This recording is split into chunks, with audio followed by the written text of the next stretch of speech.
Good afternoon, friends. Now we will take up on to the third scenario. The following are the details relating to four resident entities: AB and Company, LM and Company, PQ and Company, XYZ and Company for the previous year 2021-22. Particulars: AB and Company firm, LM and Company firm, PQ and Company LLP, XY and Company firm. Nature of business or profession: retail trading, business of plying, hiring or leasing, goods carriages, wholesale trading. Interior decoration, system of accounting, mercantile cash, turnover gross receipts 200 lakhs, 101 lakhs, 100 lakhs, 50 lakhs. Amount received by way of RTGS NEFT in previous year 21-22 included in pre above 150 lakhs, 80 lakhs, 70 lakhs, 45 lakhs. Amount received by way of cash in previous year 21-22 included in 3 above 30 lakhs, 21 lakhs, 10 lakhs, 5 lakhs. Amount received by way of RTGS NEFT between 1/4/2022 to 31/7/2022 20 lakhs dash 20 lakhs dash. Working partners salary 5 lakhs, 1.5 lakhs, 3 lakhs and 5 lakhs. Interest on capital at the rate of 12% paid to partners 1 lakh 0.5 dash 2 lakhs. Profit as per books of account maintained as per section 44AA after deducting working partner salary and interest. Capital 5.6, 4.1, 4.5, 20 lakhs. Number of vehicles owned dash 10. See note 2 below for details dash dash. Additional information: it may be assumed that partner's salary and interest are authorized by the partnership deed relates to a period after the partnership deed and is within the permissible limits laid down under section 40B. The details of vehicles owned by Messrs. LM and Company are as follows: gross vehicle weight in kilograms, number, date of purchases, date when first put to use. 1, 2, 3, 4, 5, 6, 8,000, 9,000, 10,000, 11,000, 12,000, 13,000. Number of vehicles 3, 2, 1, 1, 1 and 2 and dates as they are given. From the information given above, choose the most appropriate answer. Which of the four entities are eligible to declare income on presumptive basis under Income Tax Act 1961 for the assessment year 22-23? Only ABN Company and LM Company, only ABN Company and XYZ Company, ABN Company, PQ and Company, XY and Company, and the last item ABN Company, LM Company, and XY and Company. See, the moment a presumptive basis for taxation when it is given, we have got to check up with our institute's study material with regard to provision under section 44 AD, ADA and EE. In all these three cases, one thing for sure, limited company is not eligible for presumptive basis for taxation. So to LLP. So the rest of the case, I mean individuals, partnership firm are eligible, and as far as their turnovers are concerned, they're all found to be eligible. And now let us just have a closer look at the matter. ABN Company is a firm, LM Company is a firm, PQR and Company being LLP, XYZ and Company being firm. Except for LLP, all other entities are eligible for presumptive taxation. So this we find in the case of item number D, ABN Company, LM Company and XYZ and Company. So before we could conclude, I would like to show through our institute study material the matter which are related to 44 AD, ADA and AE. Now let's just go through our institute study material. So we do understand special provisions for computing profits and gains on presumptive basis 44 AD, ADA and AE. Who are all eligible? Resident individual HUF partnership firm but not LLP. ADA, resident individual or resident partnership but not LLP. 44 AE and assessee is what they have just mentioned. They have not mentioned anything about the restrictive nature of the assessee. But we understand by going through this case study that LLP engaged in wholesale trading, they are not eligible for under presumptive basis. So answer to this question is except for PQ and Company. The rest of them are eligible both as far as the turnover as well as their status is concerned. So that for 3(1), D is the appropriate answer. Now let's just go through item number 3.2. What is the business income to be declared by AB and Company and PQ for assessment year 22-23, assuming that the entities wish to make maximum tax saving without getting their books of accounts audited. So once their income is submitted under presumptive basis, they need not undergo their books of accounts audited under 44 AB. So tax audit will not be applicable if they have just done that minimum threshold. Minimum threshold, as we know, that when the receipts are backed by RTGS and account payee cross check, then 6% will be applicable as far as their turnover is concerned. If it were to be other than that, that is on account of cash and cross check alone, then the percentage is being 8. Now let us just have a look at AB and Company's turnover details on the breakdown that they have provided. As far as their turnover is concerned, they are eligible for this presumptive basis, and 150 lakhs they have collected through RTGS in the same previous year, and in the following period of RTGS before the due date 20 lakhs. So totally cumulatively they have collected 170 through RTGS, and as we all know that let us just show by computation 1 lakh and 70,000, sorry, 170 lakhs on which we will apply 6%, and for 30 lakhs we shall apply at the rate of 8%. By doing that, let's know about what is the number that we are in a position to bring out. That 170 into 0.06, 10.2, 30 into 0.08, 2.4, total is 12.6. So 12.6 is an alternative when you have. I think we can simply follow that. There is no other 12.6 that we have except A. So we can just take up that risk of selecting A without even checking for PQ. But it is always better that we double confirm it before we could confirm that it is A. So as far as PQ is concerned, the question is not about presumptive income.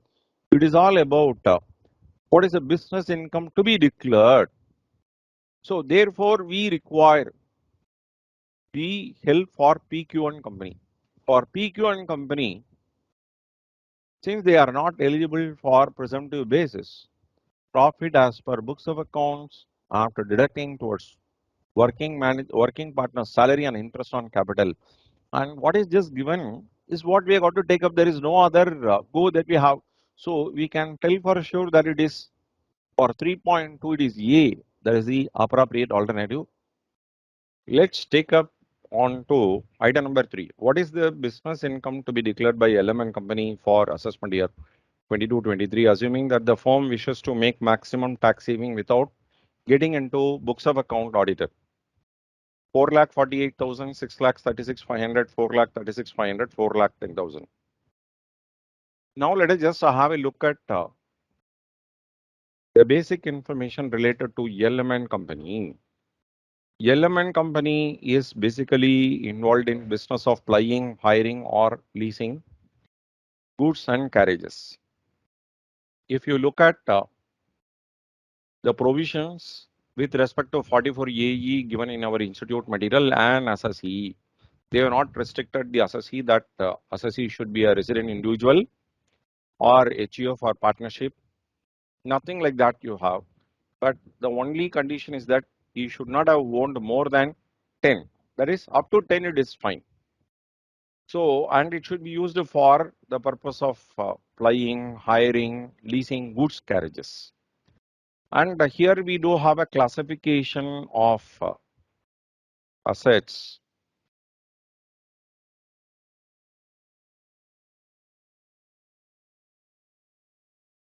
Where we have vehicles which can be classified into two as heavy and others.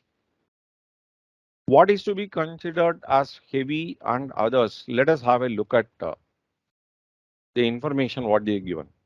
So heavy goods vehicle would be any goods carry the gross vehicle weight of which is exceeding 12,000 kilograms or 12 tons. And let us understand from this problem that we have LMN company owning only one vehicle, that is sorry, two vehicles in that category exceeding 12,000. The rest of the data what they provided in serial number 1, 2, 3, 4 and 5 are all non-heavy goods. So why this classification is required? See now let us just understand what exactly is the requirement that we have. So for each heavy goods vehicle 1000 per ton of gross vehicle weight is what they are given.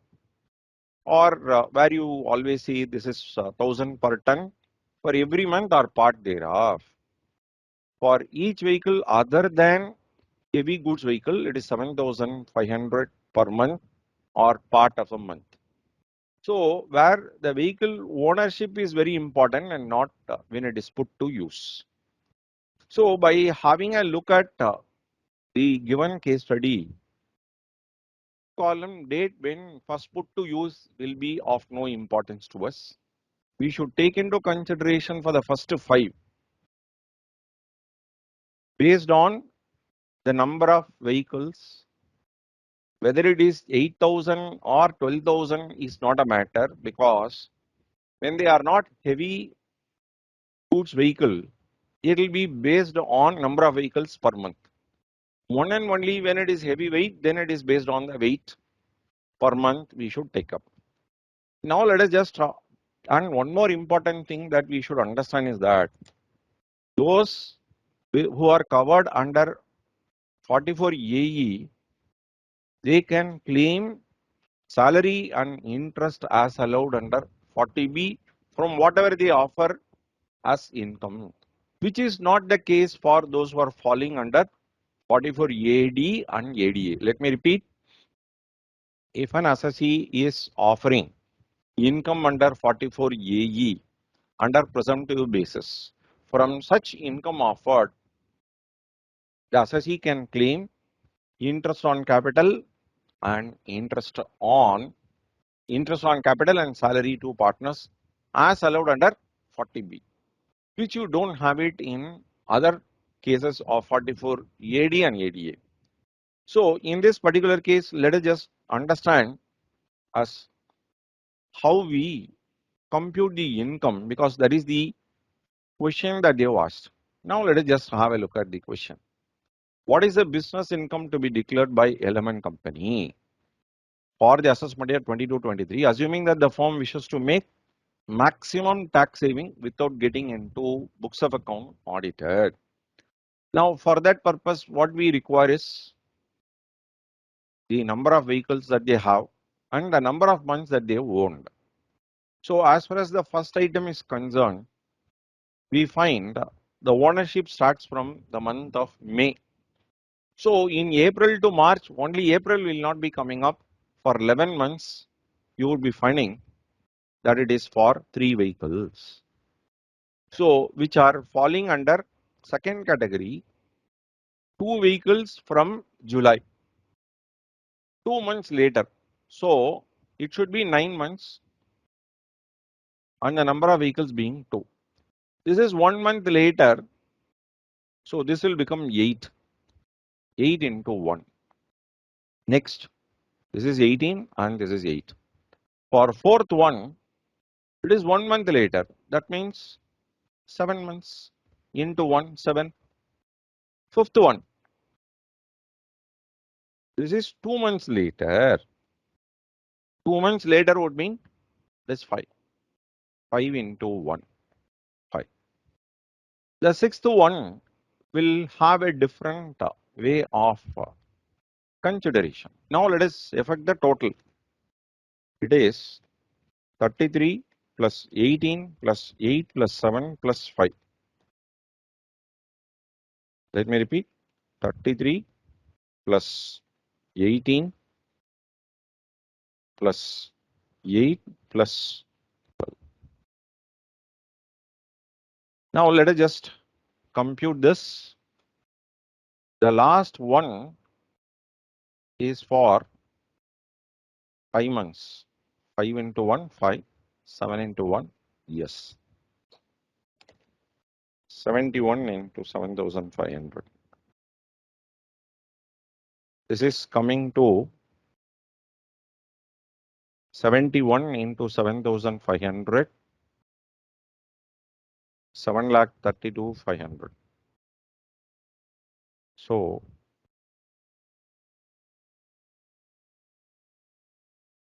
now let me just effect the checking.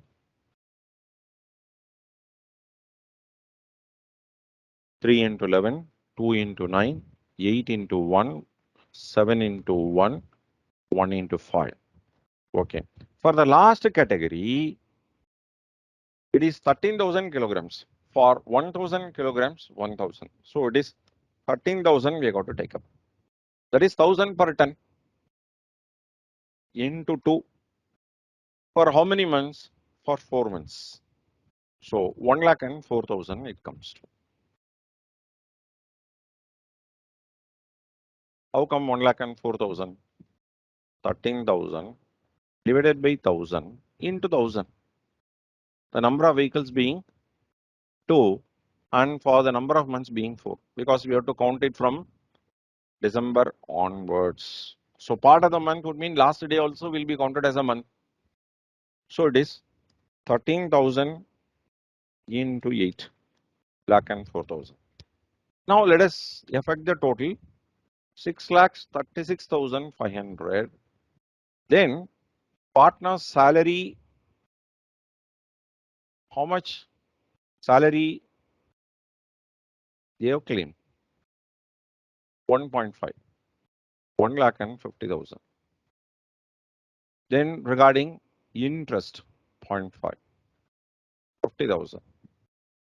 So interest and salary both put together 2 lakhs and it is 4,36,500. Let us just check up with the alternative that we have before us. So it is item number C.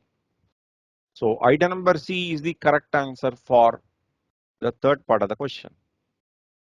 Now let us have a look at the fourth one. What is the income to be declared by X and company?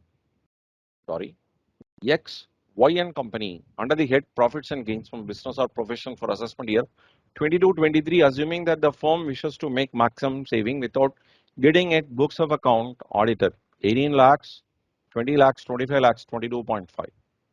So what is that particular company XY and company got engaged?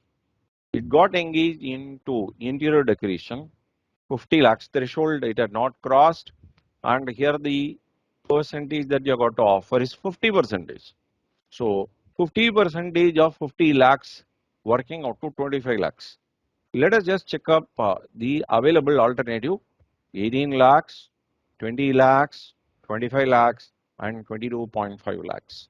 So it is 25 lakhs and on which you cannot claim interest on capital and salary to working partners. So straight away what they got to offer is 25 lakhs. So in one alternative it takes more time, in another alternative it takes lesser amount of time. So now let us just try our luck on to the last one, 3.5. Would your answer to question number 3.3 and 3.4 change if the firms decide to get their books of accounts audited? No, there would be no change in the answer to either question 3.3 and 3.4. Yes, there would be change in the answer to both question 3.3 and 3.4. There would be a change in the answer to question number 3.3, but not in question number 3.4. There would be change in the answer to question number 3.4 and not in the answer to question number 3.3. So one thing for sure is that when the income offered is less than the threshold, they will definitely be undergoing that audit. So therefore, both for 3.3 and 3.4, there will be a change and there is no question of one remaining same, the other one undergoing change. So C and D will not come at all, and A, by reading itself you understand it is not applicable. The appropriate answer for this being B. Yes, there would be a change in the answer to both question number 3.3 and 3.4. There is no computation involved. In fact, we could have answered to item 3.4 and 3.5 immediately, but 3.3 took some extra bit of time in the computation based on the presumptive application. With that, case scenario number 3 is getting over. Thank you.